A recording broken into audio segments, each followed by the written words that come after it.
Dans la région du Cachemire administrée par l'Inde, la situation est explosive. Ce sont environ 80 personnes qui ont été tuées et plusieurs milliers d'autres blessés dans les troubles civils ayant eu lieu ces derniers mois. Le week-end dernier, le ministre indien de l'Intérieur a effectué une visite d'urgence dans le nord du pays avec l'espoir de négocier une solution, une tentative repoussée par les politiciens locaux. Les troubles ont éclaté il y a 2 mois avec le meurtre par les forces de sécurité indiennes d'un responsable séparatiste connu.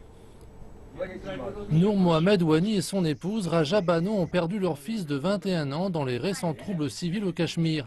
Ils considèrent que leur fils est un martyr, mort pour la libération du Cachemire indien. Samir a été tué par balle le 5 août alors qu'il manifestait contre l'occupation du Cachemire par l'Inde.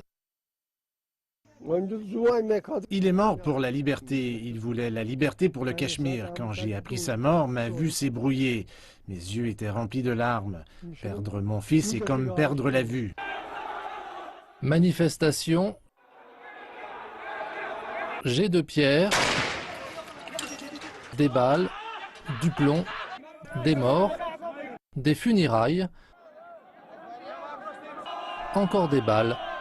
Pendant environ 2 mois, la vie s'est arrêtée en raison du couvre-feu et de l'arrêt des manifestations décidées par les séparatistes.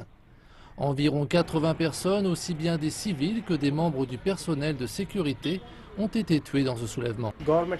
Nous voulons que cette violence cesse. Personne ne peut trouver de solution à ce problème. Nous voulons que ça s'arrête. Cette violence n'aurait jamais dû commencer. Il est temps que le gouvernement trouve une solution à ce problème pour le bien de la population.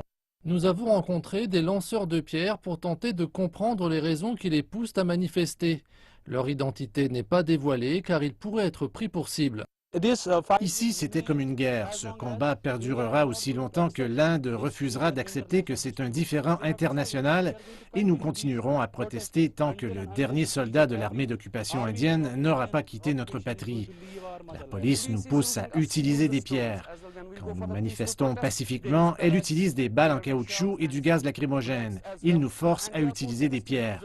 Nous n'utilisons pas de pierres, nous effectuons toujours des manifestations pacifiques. Les gouvernements tentent à nouveau de trouver une solution politique. Une délégation multipartite est ici à Delhi pour résoudre ce conflit vieux de 70 ans. Nous avons rencontré toutes les parties prenantes et nous allons aller de l'avant avec la formation d'un groupe d'experts pour examiner les solutions possibles. Mais la recherche d'une solution est-elle vraiment sérieuse? Voilà l'interrogation que chacun se pose.